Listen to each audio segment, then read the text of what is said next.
Welcome everyone to Western Mass News Digital Edition. I'm Chris Pisano. The Massachusetts Attorney General's office announced yesterday that they reached a $10 million proposed settlement with a company that formerly owned and operated 62 apartment buildings. They'd been under scrutiny during the last few years as tenants have expressed some of their living conditions.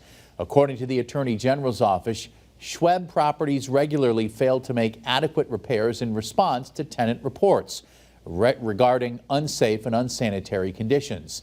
As part of the proposed settlement, Schweb would pay $2.5 million to the Commonwealth and forgive $7.5 million in alleged unpaid rent for impacted tenants. If approved by the court, the proposal would also prohibit Schweb from owning or managing real estate properties in Massachusetts. Western Mass News is getting answers on this settlement from the state's Attorney General, Andrea Joy Campbell, today. Tune in to Western Mass News starting at 4 on ABC 40 for the very latest. Springfield police started off the month with the arrest of 6 people allegedly involved in drug dealing at a Lowell Street home. A months-long investigation led police to Monday morning search of the house, during which there were 2 small children inside. The police seizing a loaded gun, large amounts of cocaine and fentanyl, and over $8,000 in cash. That investigation also leading to the arrests of 4 Springfield residents and a man from West Hartford, as well as a 16-year-old boy whose information can't be released due to his age. However, we know the 5 others arrested are facing a number of gun and drug-related charges. City of Holyoke looking to get your feedback on how it should spend money it received from recent opioid lawsuit settlements. There will be 2 informal informational sessions held this Monday, the 8th. The first will be in the community room at the Holyoke Public Library on Chestnut Street from 12:30 to 2 p.m.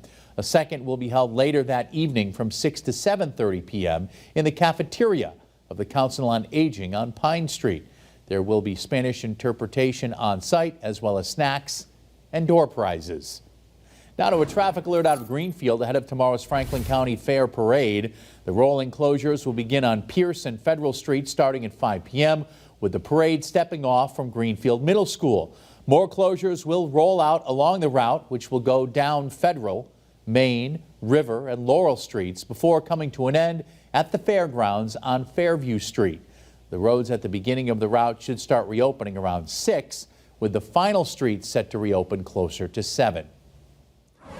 New developments today as the survivors of the Lewiston, Maine mass shootings and the families of the victims killed are now suing the federal government.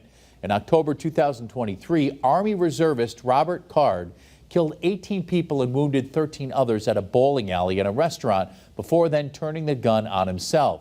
The lawsuit names the Defense Department, the Army Reserve Command, and the Keller Army Community Hospital, alleging they all ignored several warning signs ahead of the attack.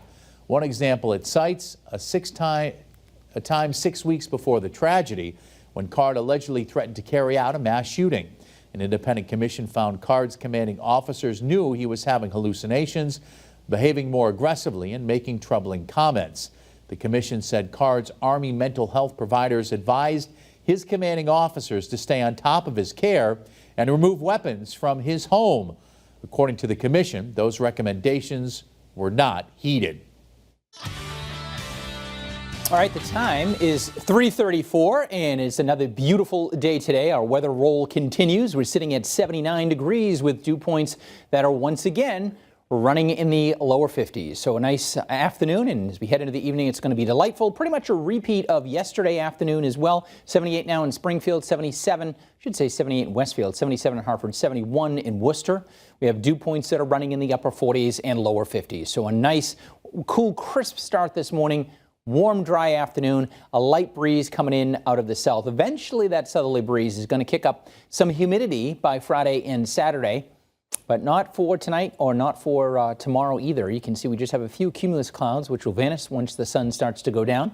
Here's a front that will be approaching us late tomorrow. After dark tomorrow, we could have a round of showers and downpours. But the day itself tomorrow is looking nice. Sun and clouds, pleasant again. Nice breeze. It'll get a little muggy late in the day and after dark. And then eventually that will lead to some showers, maybe a few downpours tomorrow night between about 8 p.m. and say into the overnight, kind of off and on. But high pressure keeps things quiet tonight, tomorrow as well. A good looking Thursday again. We'll have more of a southerly flow out ahead of a front. The moisture is going to run out ahead of the actual cold front. And this front will never really make it in here.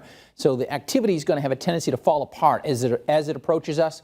But it'll hold together enough to bring us a few showers, downpour tomorrow night, and then maybe an early morning shower on Friday. But as the front washes out, we'll see sunshine on Friday. It's going to be warm. It's going to be more humid with a summertime feel. Highs come up into the low to mid 80s, and we're going to pick up right where we left off on Saturday with sunshine and clouds, warm and humid. And then in the second half of the day on Saturday, after about 3, 4 o'clock into the evening, that's when we're going to have some downpours and maybe a few thunderstorms. So the humidity comes up for Friday and Saturday. It is a transition month, getting a little muggy in September.